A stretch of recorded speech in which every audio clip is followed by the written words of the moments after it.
ಈ ರೀತಿ ಆಗಬಾರ್ದಾಗಿತ್ತು, ಆದರೆ ಆಗಿದೆ.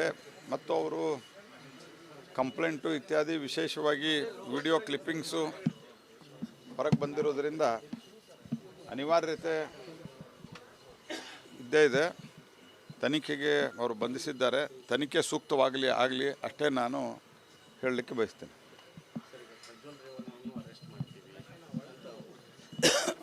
ಅಲ್ಲ, ಪ್ರಜ್ವಲ್ ರೇವಣ್ಣ ಅಂತೂ ಅರೆಸ್ಟ್ ಆಗಲೇಬೇಕು. ಪ್ರಜ್ವಲ್ ರೇವಣ್ಣ ಅರೆಸ್ಟ್ ಆಗಬೇಕು. ಪ್ರಜ್ವಲ್ ರೇವಣ್ಣ ಅವ್ರನ್ನ ಸರಿಯಾದ ತನಿಖೆಗೆ ಗುರುಪಡಿಸಬೇಕು. ಯಾಕಂದ್ರೆ ಹಲವಾರು ಮಹಿಳೆಯರು ಕಂಪ್ಲೇಂಟ್ ಕೊಟ್ಟಿದ್ದಾರೆ, ರಾಷ್ಟ್ರೀಯ ಮಹಿಳಾ ಆಯೋಗಕ್ಕೆ ಪತ್ರ ಬರೆದಿದ್ದಾರೆ. ಇವೆಲ್ಲ ಸಂಗತಿಯನ್ನು ನೋಡಿದರೆ ಪ್ರಜ್ವಲ್ ರೇವಣ್ಣ ಅರೆಸ್ಟ್ ಆಗಲೇಬೇಕು. ಅದ್ರ ಬಗ್ಗೆ ಏನು ಪ್ರಶ್ನೆನೇ ಇಲ್ಲ. I am very clear. ನಮ್ಮ ಪಾರ್ಟಿನೂ ಕ್ಲಿಯರ್ ಇದೆ. ಏನು ಕ್ರಮ ತೆಗೆದುಕೊಳ್ಳೋದು ಸರ್ಕಾರ ಮತ್ತು SIT ಸೂಕ್ತವಾದಂಥ ಕ್ರಮವನ್ನು ಕೈಗೊಳ್ಳಬೇಕು.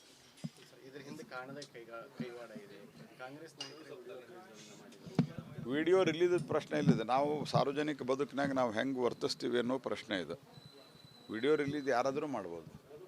ಅಂದರೆ ನೀವು ನಿಮ್ಮ ವಿಡಿಯೋ ರಿಲೀಸ್ ಆಗಿದೆ ಅಂತ ನಿಮಗೆ ದುಃಖ ಇದೆಯಾ? ಈ ಘಟನೆ ಆಗಬಾರ್ದಾಗಿತ್ತು ಅಂತ ದುಃಖ ಇದೆ ನಿಮಗೆ? ಅದು ನಂದಲ್ಲ ಅಂತ ಹೇಳಿ ವಿಡಿಯೋ ಹಂಗಿದ್ರೆ ಆವಾಗ ನಾವು ಹೇಳ್ತೀವಿ, ಆಯ್ತು ಅದನ್ನು ಕೂಡ FSLಗೆ ಇತ್ಯಾದಿ ಕೊಡ್ರಿ ಅಂತ. ವಿಡಿಯೋ ಮಾಡ್ತೀರಿ, ವಿಡಿಯೋ ಯಾರು ರಿಲೀಸ್ ಮಾಡಿದ್ದಾರೆ? ನನ್ನ ಪ್ರಕಾರ ಅದೊಂದು ಚರ್ಚೆಯ ವಿಷಯನೇ ಅಲ್ಲ. ವಿಡಿಯೋ ರಿಲೀಸ್ ಮಾಡೋದು ಯಾರು ಸಿಕ್ಕರೋ ಯಾರೋ ಮಾಡಿರ್ತಾರೆ.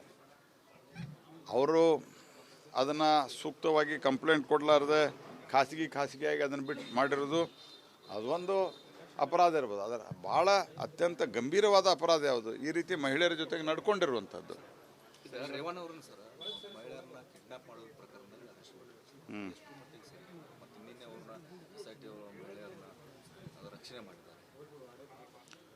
ಅಲ್ಲ, ಈಗ ಕಾನೂನು ತಮ್ಮ ಕ್ರಮ ಕೈಗೊಳ್ತಾ ಇದೆ. ದುರ್ದೈವ, ಯಾಕಂದರೆ ರೇವಣ್ಣ ಸಾಕಷ್ಟು ಅವ್ರಿಗೆ ವಯಸ್ಸಾಗಿದೆ. ಈಗ ಇಂಥ ಸಂದರ್ಭದಲ್ಲಿ ಈ ರೀತಿ ಆಗಿರೋ ದುರ್ದೈವ. ಆದರೆ ಸಾಕಷ್ಟು ಆರೋಪಗಳು ಕೇಳಿ ಬಂದಿದ್ದಾವೆ.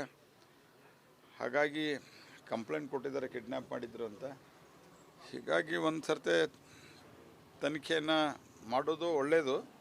ಆದರೆ ಎಷ್ಟರ ಮಟ್ಟಿಗೆ ಅವ್ರನ್ನ ಬಂಧಿಸೋದು ಇತ್ಯಾದಿ ಸರಿ ಇತ್ಯಾದಿ ನ್ಯಾಯಾಲಯಗಳೇ ತೀರ್ಮಾನ ಮಾಡ್ತಾವೆ. ವಾತಾವರಣ ಭಾಳ ಚೆನ್ನಾಗಿದೆ. ನೀವು ನೋಡಿದ್ದೀರಿ, ನನ್ನ ಜೊತೆಗೆ ಹಲವಾರು ಕಡೆ ಬಂದಿದ್ದೀರಿ. ಭಾಳ ಉತ್ತಮವಾದಂಥ ಜನರ ಪ್ರತಿಕ್ರಿಯೆ ಇದೆ. ನಮ್ಮ ಕೆಲಸಗಳನ್ನು ನೋಡಿದ್ದಾರೆ. ಮತ್ತು ಅದರ ಜೊತೆಗೆ ನಮ್ಮ ನರೇಂದ್ರ ಮೋದಿಯವರು ಪ್ರಧಾನಮಂತ್ರಿ ಆಗಬೇಕು ಅನ್ನುವಂಥದ್ದು ಭಾಳ ದೊಡ್ಡದಾದಂಥ ಒಂದು ಅಪೇಕ್ಷೆ ಇದೆ ಜನರಿಗೆ. ಹಾಗಾಗಿ ಖಂಡಿತವಾಗಿಯೂ ಸಹಿತ ಈ ಕ್ಷೇತ್ರವೂ ಸೇರಿದಂತೆ 14 ಕ್ಷೇತ್ರಗಳಲ್ಲಿ ಭಾಳ ದೊಡ್ಡ ಪ್ರಮಾಣದಲ್ಲಿ BJP ಗೆಲುವನ್ನು ತಂದುಕೊಡ್ತಾರೆ.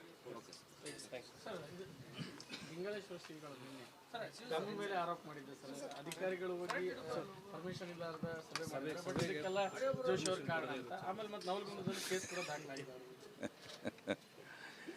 ಸರ್ಕಾರ ಕಾಂಗ್ರೆಸ್ ಇದ್ದಿದೆ. ಆ ನಂತರ ಇವನ್ ನಾನು ಸಾಮಾನ್ಯವಾಗಿ ನಮ್ಮ ಸರ್ಕಾರ ಇದ್ದಾಗೂ ಯಾವುದೇ ಅಧಿಕಾರಿಗಳ ಟ್ರಾನ್ಸ್ಫರ್ ನಾನು ಕೈ ಹಾಕಲ್ಲ. ಅದಾದ ನಂತರ BJP ಸರ್ಕಾರದ ಕಾಲದಲ್ಲಿದ್ದಂಥ ಎಲ್ಲ ಅಧಿಕಾರಿಗಳನ್ನ ಟ್ರಾನ್ಸ್ಫರ್ ಮಾಡಿದ್ದಾರೆ. ಮತ್ತು ಅವ್ರ ಮೇಲೆ ಕ್ರಮ ಕೈಗೊಂಡ್ರೆ ಪ್ರಹ್ಲಾದ್ ಜೋಶಿ ಅವ್ರು ಏನಾದರೂ ಕೆಲವರು, ನಾನು ಅವ್ರ ಬಗ್ಗೆ ಅಂತ ಹೇಳೋದಿಲ್ಲ, ಹುಬ್ಬಳ್ಳಿ ಧಾರವಾಡದಾಗ ಏನಾದರೂ ಪ್ರಹ್ಲಾದ್ ಜೋಶಿ ಅಂತ ಹೇಳೋರ್ದು ಕೆಲವರಿಗೆ ಪ್ರಾಕ್ಟೀಸ್ ಆಗಿದೆ. ಅದರಲ್ಲಿ ಇದು ಒಂದಷ್ಟೇ.